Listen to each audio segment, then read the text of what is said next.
नमस्कार, अनादि टीवी देख रहे हैं आप और मैं हूं आपके साथ नंसी शर्मा। तो सत्ता का महासंग्राम शुरू हो चुका है और लोकसभा चुनाव के तीसरे चरण की आज वोटिंग होनी है। सुबह 7 बजे से ये वोटिंग शुरू हो चुकी है। आपको बता दें कि आज मध्य प्रदेश, छत्तीसगढ़ समेत देश भर में तीसरे लोकसभा चुनाव का आज मतदान होना है। और ऐसे में अगर हम बात छत्तीसगढ़ की करें तो छत्तीसगढ़ की आज कुल 7 सीटों पर वोटिंग जारी है। आपको बता दें कि लोकसभा चुनाव के तीसरे चरण का ये मतदान जो कि सुबह 7 बजे से शुरू हो चुका है, छत्तीसगढ़ की इन 7 सीटों पर वोटिंग आज जारी है। 7 सीटों पर 168 प्रत्याशी चुनावी मैदान में है। सबसे ज्यादा 38 उम्मीदवार रायपुर से हैं, तो वहीं गर्मी से बचने के लिए नींबू पानी और कूलर का भी मतदान केंद्रों पर इंतजाम किया गया है। इधर छत्तीसगढ़ की 7 सीटों पर वोटिंग लगातार जारी है। आपको बता दें कि तीसरा और ये आखिरी चरण छत्तीसगढ़ का, जिसमें चुनाव हो रहा है, मतदान हो रहा है। सुबह से ही मतदाता अपने मताधिकार का प्रयोग करने के लिए पोलिंग बूथों पर पहुंचेंगे और वहां अपना मताधिकार का प्रयोग करेंगे, मतदान अपना करेंगे। आपको बता दें कि छत्तीसगढ़ की कुल 7 सीटें जिन पर आज चुनाव होना है, जिन पर आज मतदान होना है, और ऐसे में इन 7 सीटों पर आज सभी प्रत्याशियों की किस्मत ईवीएम में कैद हो जाएगी, जो कि 4 जून को खुलेगा जब ईवीएम, उसके बाद नतीजे सामने आएंगे।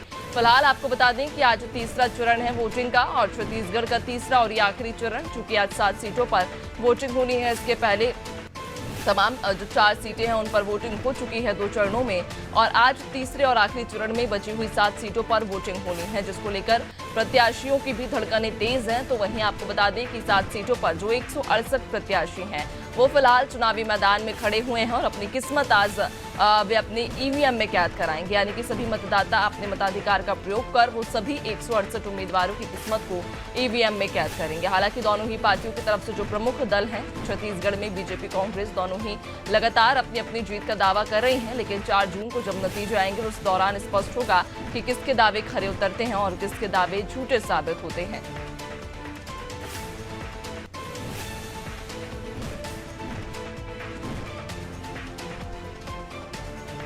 और चलिए ज्यादा जानकारी भी ले लेंगे। हमारे सहयोगी हमारे साथ ग्राउंड जीरो पर मौजूद हैं। बिलासपुर से उपेंद्र हमारे साथ में जुड़ गए हैं, तो वहीं दुर्ग से हमारे सहयोगी रवि हमारे साथ में जुड़ गए हैं। सबसे पहला सवाल तो आप ही से लेना चाहूंगी मैं उपेंद्र, अगर हम देखें बिलासपुर की अगर हम बात करें तो बिलासपुर में इस वक्त किस प्रकार का माहौल है, चूंकि आपके पीछे भी कई सारे मतदाता खड़े हुए हैं, शायद मताधिकार का प्रयोग करने के लिए पहुंचे हैं।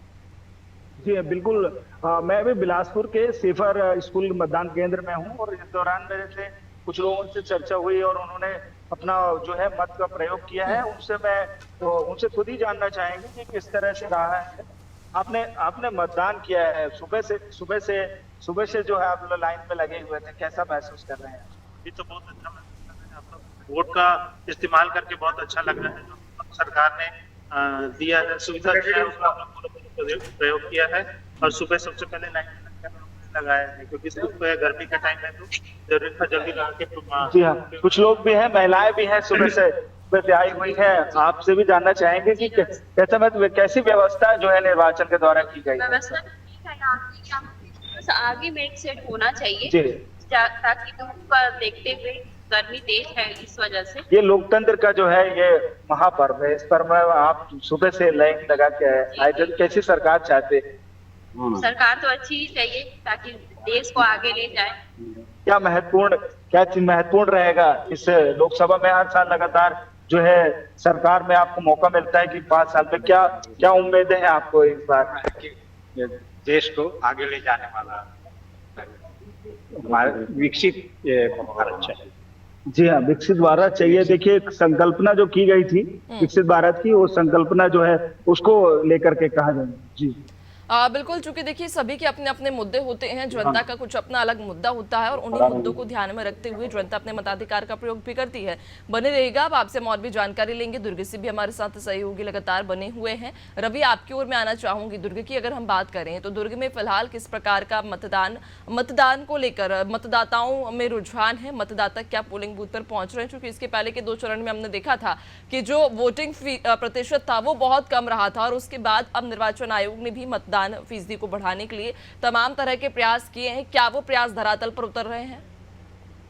जी नैन्सी, आपको मैं बता दूं कि सुबह 7 बजे से आज दुर्ग लोकसभा की वोटिंग शुरू हुई है और जिस तरीके से लोगों का मेरे पीछे आप देख सकते हैं जिस तरीके से लोगों का हुजूम यहाँ पे उमड़ा हुआ है, उस तरीके से ये कहीं ना कहीं इस बात से ये बोला जा सकता है कि निर्वाचन आयोग जिस प्रकार से जो प्रयास में लगा हुआ था कि लोग घर से बाहर निकले वोट डाले, तो वो प्रयास कहीं ना कहीं सार्थक होता हुआ नजर आ रहा है।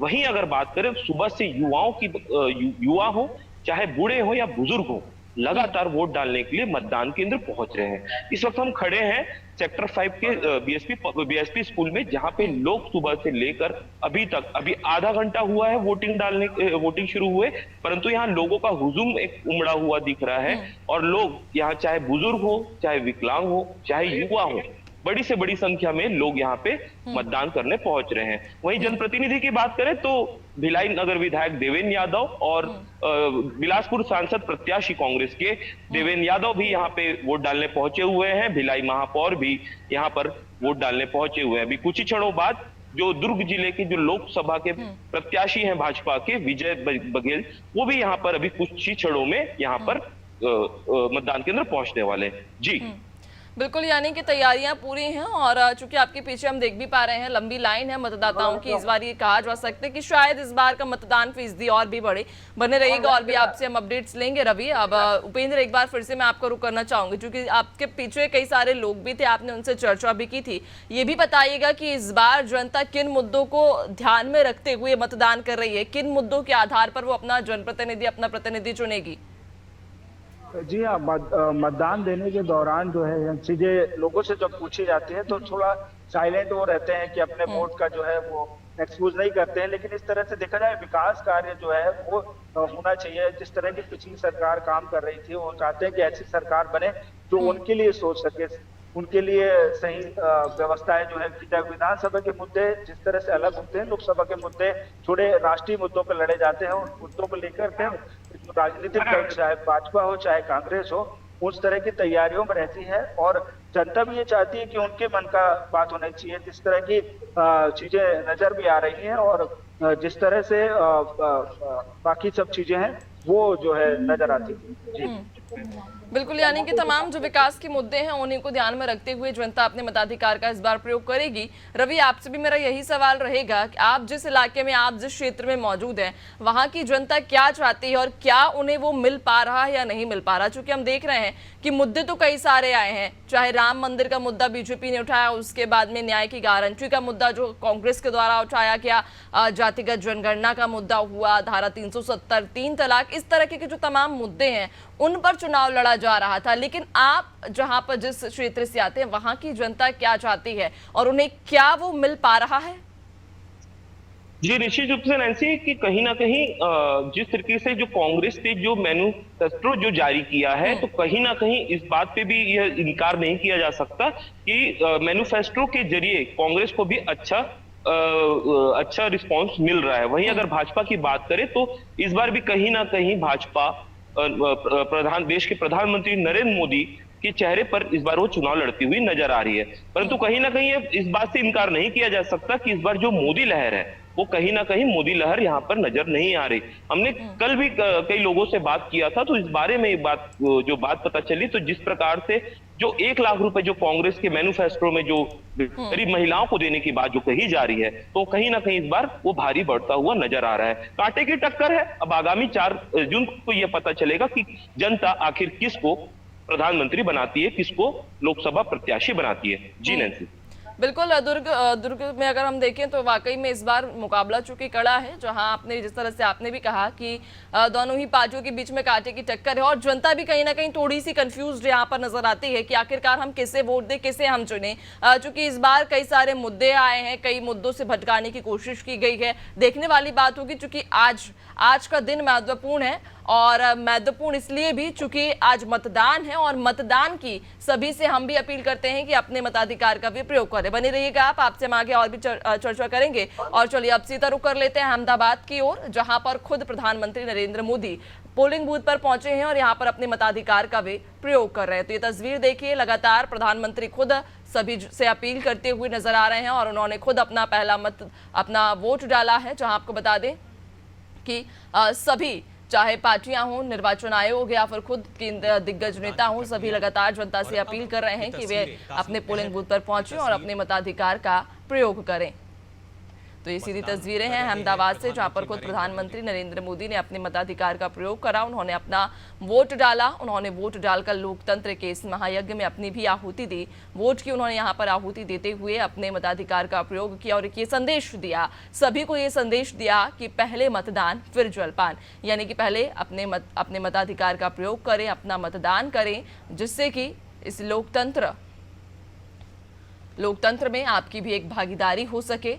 और इसका संदेश देते हुए खुद प्रधानमंत्री ने सबसे पहले पोलिंग बूथ पहुंचकर अपने मताधिकार का प्रयोग किया और अपना वोट उन्होंने दिया है।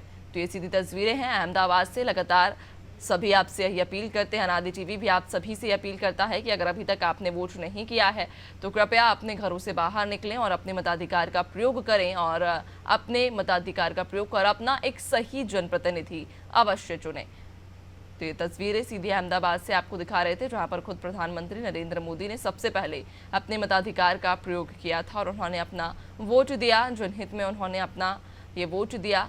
आपको बता दें कि लोकतांत्रिक देश में उन्होंने अपनी एक भागीदारी निभाई और अपने वोट का प्रयोग किया, जो कि पिछले 2 चुनावों से 2 चरण के चुनावों में ये देखा गया कि देश भर में ही मतदान फीसदी बेहद कम रहा और ऐसे में निर्वाचन आयोग की ज़रूर इन सभी उन वोटिंग प्रतिशत के जारी होने के बाद चिंता बढ़ी थी और उसके बाद से लगातार ये कोशिश भी की जा रही थी कि देश भर में मतदान फीसदी को बढ़ाया जा सके, जिसके लिए अलग अलग देश में, अलग अलग राज्यों में, अलग अलग जगहों पर, अलग अलग पोलिंग बूथों में तमाम तरह के जो प्रयास है वो किए गए हैं। अलग अलग आकर्षण का केंद्र पोलिंग बूथों को बनाया गया है, जिससे कि मतदान फीसदी भी बढ़ सके। और खुद प्रधानमंत्री नरेंद्र मोदी भी लगातार यही संदेश दे रहे हैं, जनता से यही अपील कर रहे हैं कि अपने सारे काम छोड़ें, पहले सबसे पहले जाकर वे वोट करें, अपने मताधिकार का वे प्रयोग करें और अपना एक सही और उचित जनप्रतिनिधि का वे चयन करें। चूंकि आज का दिन बेहद ही खास है, लोकतंत्र में आज का दिन बेहद महत्वपूर्ण है, चूंकि आज जनता को अपने जनप्रतिनिधि को चुनना है, आज जनता को अपने आने वाले 5 सालों को संवारना है। आज ही का वो दिन है जब जनता एक सही जनप्रतिनिधि चुनेगी और आने वाले 5 सालों को अपने सुरक्षित करेगी, अपने 5 सालों को संवारेगी। और ये महत्वपूर्ण दिन ज़ाया ना करें, सभी अपने घरों से बाहर निकले, अपने मताधिकार का प्रयोग अवश्य करें। ये तस्वीर देखिए, प्रधानमंत्री खुद अपने हाथों पर वो अमिट स्याही का निशान सबको दिखा रहे हैं और ये निशान दिखाते हुए एक संदेश जरूर प्रधानमंत्री के द्वारा दिया जा रहा है कि सबसे पहले जाकर वे वोट करें, अपने मताधिकार का प्रयोग करें। चूंकि खुद प्रधानमंत्री नरेंद्र मोदी ने भी सबसे पहले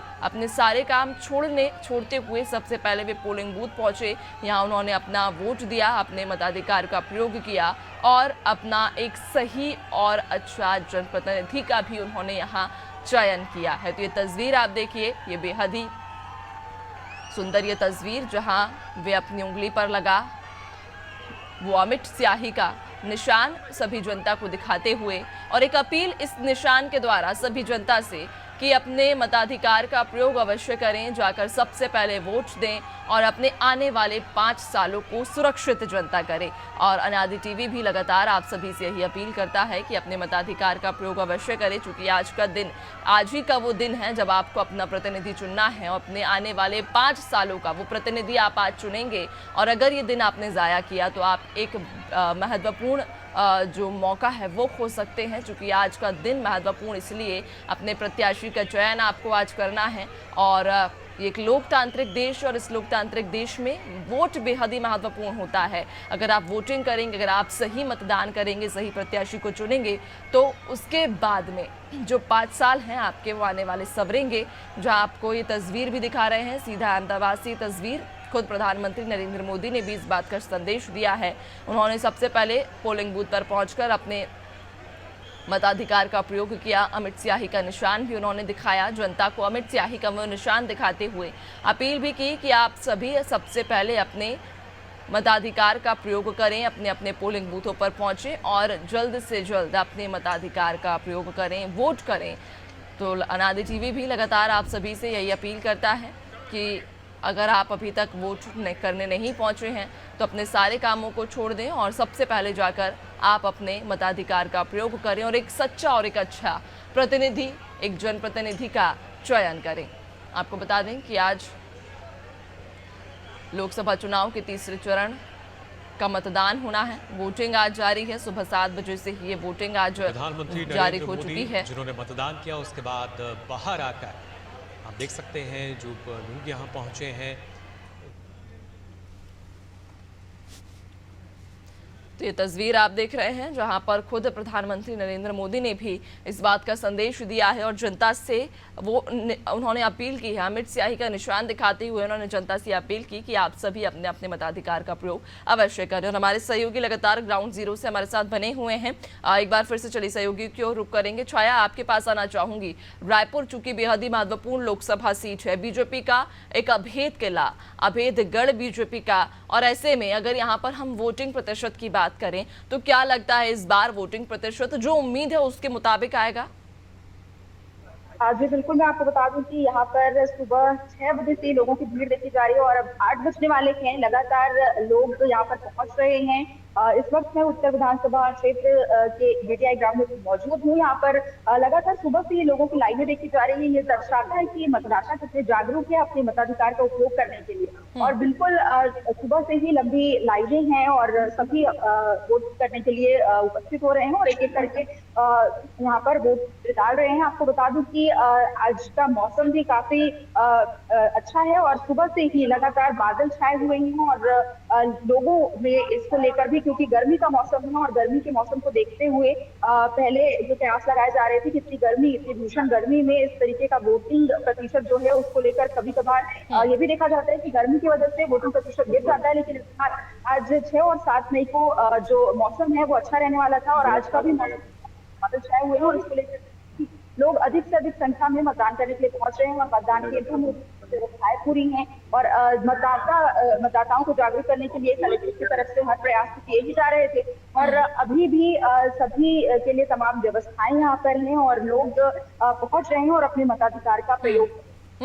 बिल्कुल, यानी कि इस बार कहा जा सकता है कि उम्मीद के मुताबिक वोटिंग प्रतिशत आ सकता है। जिस तरह से आप भी जानकारी दे रही हैं कि सुबह 7 बजे से ही यहाँ पर पोलिंग बूथ पर लोगों की भीड़ उमड़ना शुरू हो गई थी। वजह भी है क्योंकि सुबह का मौसम जो रहता है वो थोड़ा ठंडा रहता है और जनता यह चाहती है, जो मतदाता हैं वो ये सोचते होंगे कि ठंडे में ही जाकर वे अपना मतदान संपूर्ण कराएं। एक ये भी वजह होगी। आप बनी रहिएगा, आपसे और भी आगे हम चर्चा करेंगे। जशपुर की ओर रुख कर लेंगे। सुमित हमारे साथ जशपुर से बने हुए हैं। सुमित, जशपुर में किस प्रकार का माहौल आप देख रहे हैं? जनता क्या मतदान को लेकर उत्सुक नजर आ रही है? और अगर उत्सुक है तो फिलहाल अब 7 बजे से चूंकि वोटिंग शुरू हो चुकी है, पोलिंग बूथों पर क्या जनता की भीड़ है? जी, जैसा कि आप मेरे पीछे देख सकते हैं कि जनता में काफी उत्साह है और पीछे काफी भीड़ भी है और लोग यहाँ इतना उत्साहित है कि आज सुबह 6 बजे से ही लाइन में लग के अपना वोट देने के लिए आए हैं। आपको बता दूं कि रायगढ़ लोकसभा क्षेत्र में ये जशपुर जिले का जो लोदाम क्षेत्र है, एक ग्रामीण अंचल है जहां जो पूर्व में नकलियों का गढ़ रहा है, नकली क्षेत्र रहा है, लेकिन बीजेपी सरकार में इसे पहले नकल किया गया था और उसी को सुरक्षा देखते हुए लोग भारी मात्रा में बाहर निकलकर वोट कर रहे हैं और 100% वोट करने के लिए बाहर निकले। वही कई नवयुवक है जो पहली बार वोट कर रहे हैं और उनमें भी काफी उत्साह है। 14 के पहले की स्थिति बिल्कुल, यानी कि जनता में भी उत्साह है और आपके पीछे हम चूंकि भीड़ भी देख रहे हैं। जो मतदाता हैं यहाँ पर सुबह से ही पहुंचे हुए हैं और अपने मताधिकार का प्रयोग वे आज करेंगे। और अनादि टीवी भी लगातार आप सभी से यही अपील करता है, सभी जनता से यही अपील करता है कि अगर आपने अभी तक वोट नहीं किया है, अपने मताधिकार का प्रयोग नहीं किया है, तो अभी बहुत अच्छा समय है। चूंकि अभी सूरज चढ़ा नहीं है तो आप अभी जाकर अपने अपने पोलिंग बूथ पर अपने मताधिकार का प्रयोग कर सकते हैं। चलिए एक बार फिर से रुख कर लेंगे बिलासपुर की ओर। हमारे साथ में बिलासपुर से उपेंद्र लगातार जुड़े हुए हैं। उपेंद्र, आपके आसपास में कई सारे लोग हैं, शायद वो कुछ बताना चाह रहे हैं, कुछ बातचीत करना चाह रहे हैं। जी, खास बात यह है कि 95 एज है दादा की, जिनसे हम चर्चा करेंगे कि पहले और अब में क्या स्थिति नजर आती है। सामने देखिए थोड़ा सा, जब बताएंगे कि जो लोकसभा चुनाव है, पिछली बार भी आप लोगों ने वोट किया है लोकसभा चुनाव में, अभी क्या मुद्दे को लेकर के आप वोट करें क्योंकि आपकी उम्र 95 हो चुकी है, जैसा आप बताएं। अब अभी तो हम देख रहे हैं ना, इनका जो कार्य है, कार्य करने का तरीका है वो बहुत ही अच्छा है। पुराने सरकारों से तो एकदम बहुत ही अच्छा है। सब पुरानी जो कुरीतियां थी वो सब खत्म कर दी है। किस तरह की कुरीतियां आप देखते थे? पुरानी पहले देखते थे ना, अभी जो साधारण बात है 370 हटाए, है ना, और जो 3 तलाक वाले हटाए, है ना, नारियों का वो अभी जैसे हुआ 35। बिलासपुर में क्या बदलाव देखते हैं? बिलासपुर में क्या बदला हुआ है, क्या बदलना चाहिए, क्या लगता है आपके हिसाब से? आपकी सोच जो है लोगों से अलग है, युवाओं से अलग है, महिलाओं से अलग है, क्योंकि आपकी जिस तरह से आपने वो पीढ़ी देखी है, वो दशक देखे हैं, तो कैसा लगता है कि बिलासपुर का आप कहाँ खड़ा पाते हैं अभी? अब ये सरकारी ऑफिसों में ना जी पहले एक तकलीफ होती है, हर ऑफिस में एक काम से कई चक्कर लगाते हैं, कई शिविरों में आते जाते हैं, ज्यादा सब पहले हम लोगों को डर, इसमें कम से कम डर तो है कि हम ऐसे गलती काम करेंगे। हम जैसे राष्ट्रीय मुद्दे रहते हैं, राष्ट्रीय मुद्दों में आप राम मंदिर वाला मसला, बाकी मसला, इस तरह की चीजें वो जरूरी होती है कि रोजगार जरूरी है या बाकी चीजें जरूरी? रोजगार भी जरूरी है, मगर रोजगार की सरकार बिल्कुल बिल्कुल उपेंद्र, आपने जिस तरह से आप बातचीत भी कर रहे हैं, यानी कि एक बात तो साफ है कि इस बार का जो चुनाव है वो जनहित के मुद्दों पर ही किया जा रहा है और जनता के दिमाग में वो मूलभूत मुद्दे ही हैं, वो मूलभूत समस्याएं ही हैं जिन्हें आधार रखकर जनता अपने मताधिकार का आज प्रयोग कर रही है। आप सभी का बहुत शुक्रिया हमारे साथ जुड़ने के लिए भी और चर्चा के लिए भी। तो आपको बता दें कि सत्ता का महासंग्राम लगातार जारी है और आज तीसरे चरण का मतदान है। आप सभी से एक बार फिर अनादि टीवी की यही अपील कि अगर अभी तक आपने अपने वोट नहीं डाला है, अपने मताधिकार का प्रयोग नहीं किया है, तो सबसे पहले यानी कि सारे काम छोड़ दें और सबसे पहले जाकर वोट दें। फिलहाल रुकेंगे एक छोटे से ब्रेक के लिए, जल्द लौटेंगे।